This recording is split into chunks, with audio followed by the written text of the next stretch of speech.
Nagsisimula ang kwento sa dalawang pangunahing tauhan na sina Asta at Yuno, na iniwan bilang mga sanggol sa malayong nayon ng Hage. Sa isang mundo kung saan ang lahat ay kayang gumamit ng mahika, lumaki si Yuno na may pambihirang kakayahan, samantalang si Asta ay walang kakayahan sa mahika, isang bagay na madalas siyang pinagtatawanan. Kinabukasan, muling nag-propose si Asta kay Sister Lily, ngunit gaya ng dati ay agad siyang tinanggihan. Ipinaalala rin ni Yuno na bilang madre, hindi maaaring magpakasal si Lily, at hinahangaan siya ng mga bata sa simbahan dahil sa kanyang lakas, ngunit kabaliktaran ang pakikitungo nila kay Asta dahil sa kawalan niya ng mahika. Sinabi ni Sister Lily na dati ay hindi mapaghiwalay ang dalawa, ngunit isang insidente ang nagbago sa pag-uugali ni Yuno at naging suplado na ito kay Asta. Dahil sa kahihiyan na dulot ng kanyang kakulangan, nagsanay si Asta ng husto sa gubat malapit sa kanilang lugar, umaasang mapapatunayan niyang karapat-dapat siyang maging susunod na Wizard King. Sa sumunod na araw, nagtungo si Yuno at ang iba pang mga kabataan sa Grimoire Tower, kung saan taon-taong binibigyan ng Grimoire ang mga batang nasa tamang edad habang umaasa si Asta na magkakaroon din siya ng pagkakataong gumamit ng mahika. Sa ilang sandali, isa-isang tumanggap ng Grimoire ang mga kabataan, ngunit nabaling ang lahat ng atensyon nang matanggap ni Yuno ang kilalang Four-Leaf Clover Grimoire, ang parehong klase ng Grimoire na ginamit ng unang Wizard King, na sinasabing nagdadala ng swerte. Sa kabilang banda, labis na nadismaya si Asta nang walang Grimoire ang lumabas para sa kanya, at muli siyang pinagtawanan. Sa kabila nito ay patuloy siyang nagsasanay at ipinangakong hahabol siya kay Yuno, habang hinaharap ni Yuno ang dalawang maharlikang naiinggit sa kanyang tagumpay. Inatake siya ng dalawa, ngunit madali lang itong napigilan ni Yuno gamit ang kanyang wind magic, at bigla na lang lumitaw ang isang lalaking nagpakilalang si Raifchi, ang Chain Magician. Pagkatapos ay ginapos niya sila gamit ang kanyang mahika, at ninakaw niya ang grimoire ni Yuno para ibenta ito sa black market.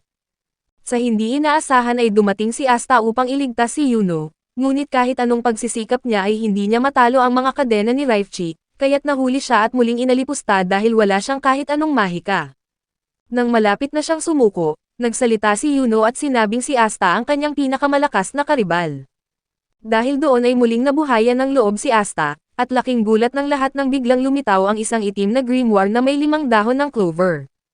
Ang grimoire na may 3 dahon ay sumisimbolo sa pananampalataya, pag-asa at pag-ibig, at ang 4 na dahon ay sumisimbolo sa swerte, habang ang ika-5 dahon ay pinaniniwala ang taglay ng isang demonyo. Sa nakalipas na 10 taon, naging malapit sina Asta at Yuno, si Yuno ay laging umiiyak at si Asta ang palaging matatag. Pareho nilang hinahangaan ang Wizard King na madalas nilang marinig sa mga kwento ni Sister Lily, at mula sa pagkabata ay pinangarap na ni Asta na maging Wizard King upang makalikom ng pondo para sa kanilang simbahan. Isang araw ay inutusan si Yuno ni Father Orsi na maghatid ng mahalagang sulat sa kabilang bayan, na ikinainis ni Asta. Sa pagbabalik ni Yuno, hinarang siya ng isang lasing at ninakaw ang kanyang kwintas, kaya't napaiyak si Yuno ngunit dumating si Asta at buong tapang na hinarap ang lalaking mas malaki sa kanya. Dahil sa pagiging matapang ni Asta ay umatras ang lalaki, at dito napagtanto ni Yuno na si Asta ay palaging gumagawa ng mga imposibleng bagay para sa karamihan. Pagbabalik sa kasalukuyan, pinapanood ni Yuno kung paano winasak ng itim na espada ni Asta ang mga kadena ni Raifchi, na naging dahilan para ito'y mabigla. Pagkatapos nito ay buong tapang niyang idineklara na magiging Wizard King siya kahit wala siyang mahika, at natalo niya si Raifchi at masaya niyang ipinakita kay Yuno ang sarili niyang grimoire. Naalala ni Yuno ang pangako nila noong bata pa sila, kaya't muli niyang kinilala si Asta bilang kanyang karibal, at ipinangako niya na patutunayan nila na pwede silang maging Wizard King kahit ulila sila mula sa isang liblib na lugar. Habang lumulubog ang araw, nagkamay sina Asta at Yuno bilang tanda ng pagsisimula ng kanilang tunggalian tungo sa pagiging susunod na Wizard King. Dito rin ipinakilala ang kasaysayan ng isang makapangyarihang salamangkero na ilang siglo na ang nakalipas, tinalo niya ang isang sinaunang kasamaan na muntik nang magwasak ng mundo.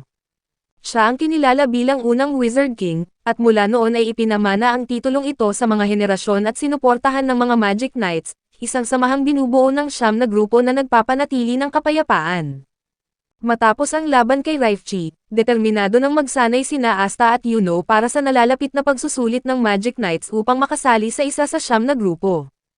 Bagamat tutol si Father Orsi sa pagsali ni Asta, pinayagan naman ito ng salamangkero mula sa Grimoire Tower, at sang-ayon rin si Sister Lily. Kinabukasan, sinamahan si Asta ng isa sa mga bata mula sa ampunan, at ayon kay Nash ay walang saysay ang pangarap ni Asta para sa kanilang mga mahihirap na ulila. Ngunit hindi nagpatinag si Asta, at buong tapang niyang sinabi na walang imposible basta't hindi sumusuko, bagay na pinatunayan niyang posible matapos wasakin ang isang higanteng bato gamit lang ang kanyang espada.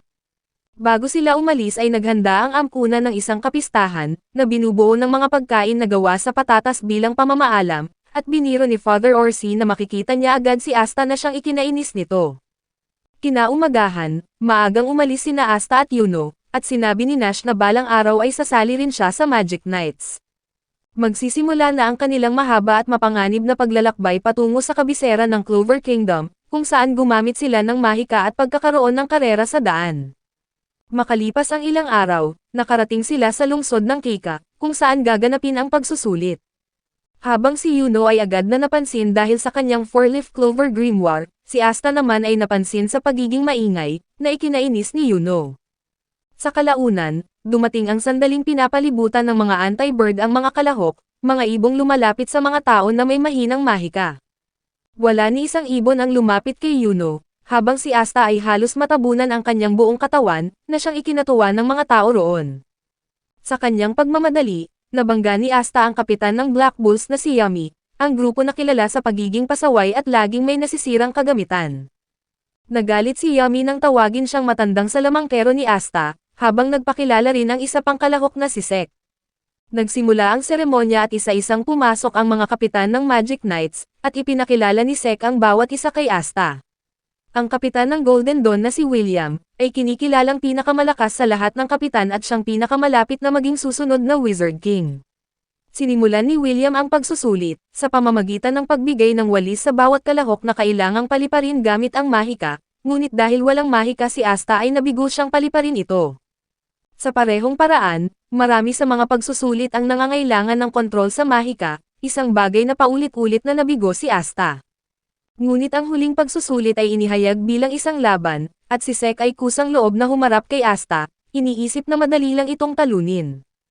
Sa kanilang paghaharap ay binati siya ni Asta, pero agad ipinakita ni Sek ang kanyang tunay na ugali at tinawag siyang isang maruming magsasaka, dahilan upang magalit si Asta. Agad na gumawa si Sek ng isang harang para protektahan ang kanyang sarili habang sunod-sunod na nagpakawala ng mga magic bolts, at ipinagmamalaki niya na ito ay isang makapangyarihang kombinasyon ng opensa at depensa. Nang magsimula ang kanilang laban, agad na natalo ni Asta si Sek sa isang mabilis na atake, sinira ni Asta ang kanyang barrier gamit ang kanyang espada. Lahat ng mga nanonood ay nagulat, dahil inakala nila na matatalo si Asta, at habang nakatayo siya sa harap ng walang malay na si Sek, sinabi ni Asta na hindi siya narito para makipaglaro kundi para maging susunod na Wizard King. Sa kanyang ipinakita ay napukaw ang interes ng mga kapitan, lalo na si Yami, na napansin na walang kahit anong mahika si Asta, at pawang pisikal na lakas lang ang gamit niya. Maayos ang takbo ng seleksyon hanggang sa hinamon si Yuno ni Salem, isang marangal na mag-aaral na itinuturing si Yuno bilang isang mahirap na magsasaka. Ngunit kahit gumamit si Salem ng kanyang pinakamalakas na atake, madali lang itong natalo ni Yuno gamit ang kanyang wind magic. Matapos ang huling pagsusulit ay tinawag isa-isa ang mga kalahok, at ang mga kapitan ay magtaas ng kamay kung nais nilang isama sa kanilang grupo ang kalahok. Maaaring pumili ang kalahok mula sa mga kapitan na nagtataas ng kamay, ngunit kapag wala ni isa sa mga kapitan ang nagtaas, ito ay itinuturing na bagsak at kailangang umuwi. Napakahigpit ng seleksyon at kakaunti lang ang nabibigyan ng pagkakataon, ngunit nang si Yuno na ang tinawag, lahat ng kapitan ay nagtaas ng kamay, bagay na ikinagulat ng lahat dahil inaakalang mga maharlika lang ang pwedeng mapasama sa Golden Dawn at Silver Eagles. Sa kabila nito ay pinili ni Yuno ang Golden Dawn, dahil sa tingin niya ay ito raw ang pinakamabilis na daan para maging Wizard King. Nang si Asta na ang tinawag, wala ni isa mang kapitan ang nagtaas ng kamay, isang bagay na labis na ikinasama ng kanyang loob.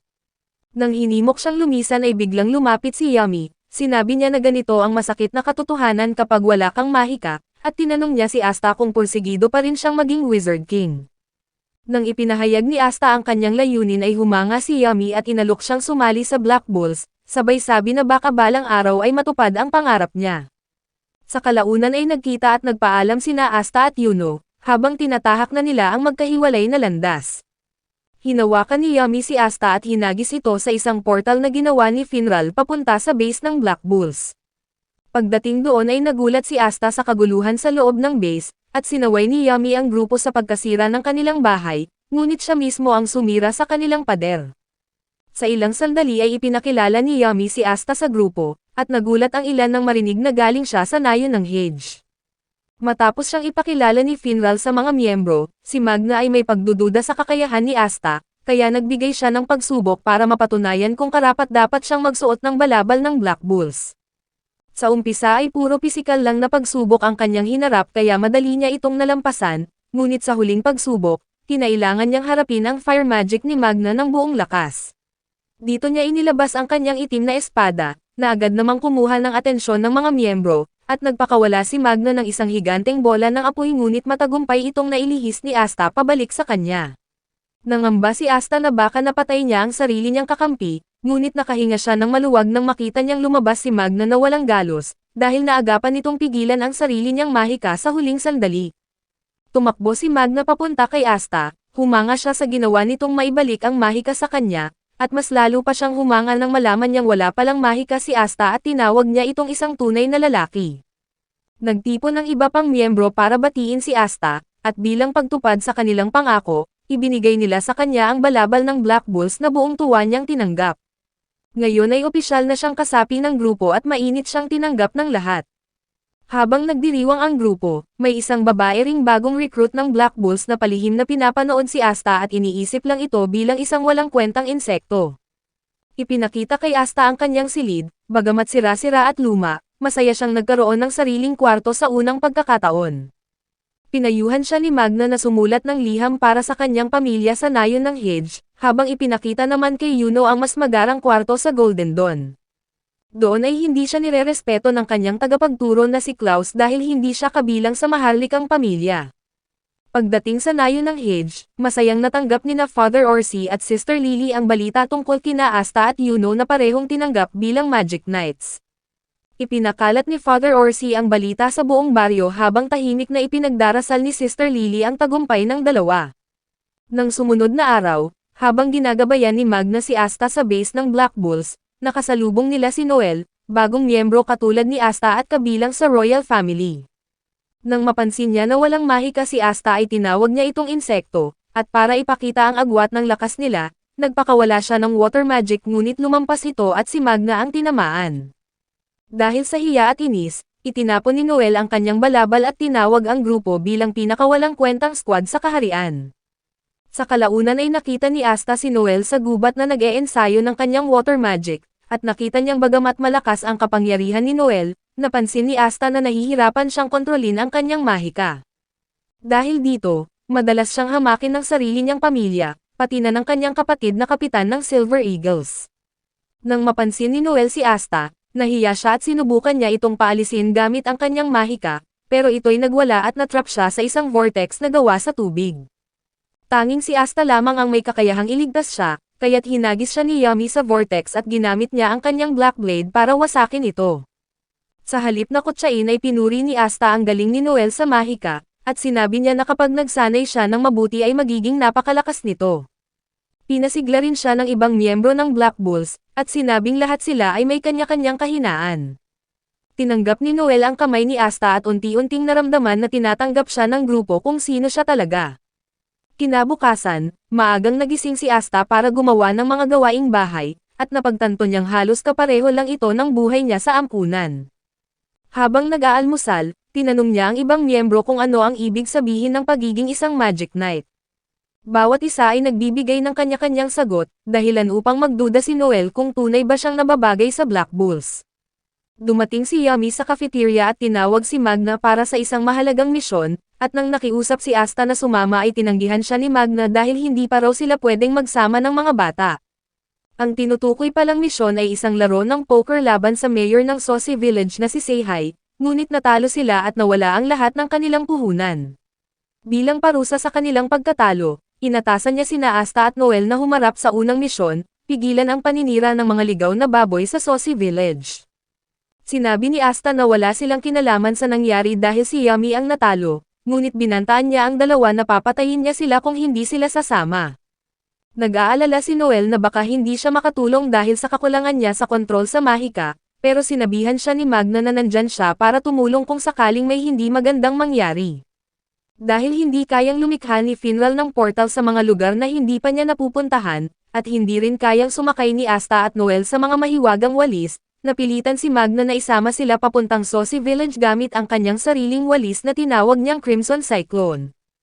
Naging magulo ang kanilang biyahe, pero sa kabilang banda, may ilang misteryosong nilalang na rin ang dumating sa Sosi Village upang hanapin ang isang magic stone. Ang isa sa kanila ay may peklat sa mukha at bihasa sa paggamit ng ice magic. Pagkatapos labanan ng ilang mga halimaw sa labas ng Sosi, ikinwento ni Magna sa dalawa ang tungkol sa kanyang kabataan na isang pasaway at salbahe, pero binago siya ng alkalde ng bayan na si Seihai. Ang taong ito ang nagudyok sa kanya na maging isang magic knight sa kabila ng pagiging isang hamak na magsasaka. Paglapit nila sa nayon, laking gulat ni Magna nang makita ang buong bayan na nababalot ng makapal na ulap. Agad niyang inutusan si Asta na gamitin ang kanyang espada upang hatiin ang ulap, at nagtungo silang tatlo sa sentro ng bayan kung saan iniligtas nila ang mga residente mula sa mga tumutusok na sibat na gawa sa yelo. Doon nila nakaharap ang lalaking may peklat na si Heath, kasama ang tatlo pang mga salamangkero, na nagbabantang papatayin sila. Nang sabihin ni Heath na ang mga naninirahan sa nayon ay mga hamak na hayop lamang, nasaktan ang damdamin ni Asta at Magna bilang mga galing din sa probinsya, at nanumpa na ipagtatanggol ang mga tao sa kanilang paligid. Bagamat nabigla si Heath sa kakayahan ni Asta na wasakin ang kanyang mahika, inilihis niya ang kanyang atake sa mga residente. Nagpumilit sina Asta at Magna na protektahan ang mga ito, pero unti-unti silang nadadaig sa lakas ni Heath. Habang nauubos na ang lakas ni Magna ay ibinuhos na niya ang lahat, pero patuloy pa rin ang pag-atake ng yelo. Iminungkahi ni Heath na palalayain niya sila kung iiwan nila ang mga tao, at napaisip si Noel kung pabigat lamang siya kina Asta at Magna. Ngunit nang hawakan ng isang bata ang kanyang palda at humiling na iligtas sila, nakahanap siya ng bagong lakas ng loob. Biglang lumitaw sa kanyang grimoire ang bagong mahika, isang dambuhalang alon ng tubig na nagsilbing panangga sa kanila laban sa mga atake ni Heath. Namangha si Heath sa lakas ng mahika ni Noel at kahit paulit-ulit siyang nagpapakawala ng mga yelong sibat, hindi pa rin niya malampasan ang depensa ni Noel. Agad itong sinamantala ni Asta para umatake, pero nadulas siya sa yelo ni Heath, habang maingat na lumapit si Heath sa harapan ng barrier ni Noel at sinimulan niya itong patigasin gamit ang kanyang ice magic. Napagtanto ni Magna na siya ang may kalamangan sa laban ngunit alam din niyang mas malaki ang taglay na mahika ni Heath kaysa sa kanya. Bumangon si Asta at muling sumugod pero nabigo ito, at sa kabila nito ay nabuhayan ng loob si Magna sa hindi pagsuko ni Asta. Lumabas siya mula sa barrier at pinakawalan ang kanyang huling atake na Prison Death Scattershot, isang malawak na pagulan ng apoy, pero nagawa itong pigilan ni Heath. Sa gitna ng kawalan ng pag-asa, biglang lumitaw si Asta sa likod ni Heath at ginamit ang kanyang espada upang ilihis ang apoy pabalik sa mga kalaban. Hindi na mapatay ni Heath ang apoy gamit ang kanyang yelo, at doon sinamantala ni Asta ang pagkakataon upang ibigay ang huling atake at napabagsak niya si Heath. Agad na ginapos ni Magna ang natitirang mga kalaban ngunit nakatakas ang isa sa kanila. Bumagsak si Asta dahil sa matinding sugat, ngunit pinanood lang siya ni Noel habang sinasabing kahit maingay at nakakainis si Asta, astig rin naman pala siya. Sinubukan nilang tanungin si Heath, pero nang mapagtanto nitong nahuli na siya, pinatay niya ang kanyang sarili pati na ang kanyang mga kasamahan. Lubha itong ikinagulat ng tatlo, lalo na si Asta, na labis na nadismaya sa kawalan ng pagpapahalaga sa buhay ng kalaban. Matapos ang kaguluhan ay inilibing nila si Seihai, habang may isang ulilang umiiyak at nangangakong balang araw ay magiging magic knight siya kahit isa lang siyang karaniwang tao. Nang hinimok siya ni Magna at Asta na ipagpatuloy ang kanyang pangarap ay may biglang dumapo na isang anti-bird sa ulo ni Asta, at napansin nila na ang bibig nito ay may dalang mahiwagang bato, na marahil ang tunay na pakay ni Heath. Sinabi ng batang ulila na iyon ay dating agimat ni Seihai, at inialay ito bilang gantimpala sa kanila. Sa kabilang banda, may isang misteryosong lalaki ang nakabalita sa pagkamatay ni Heath, at ipinahayag niya na pansamantala na niyang isinusuko ang batong iyon, habang hinaplos niya ang isang malaking lapida at sinabing malapit nang magbalik ang kanilang pinuno.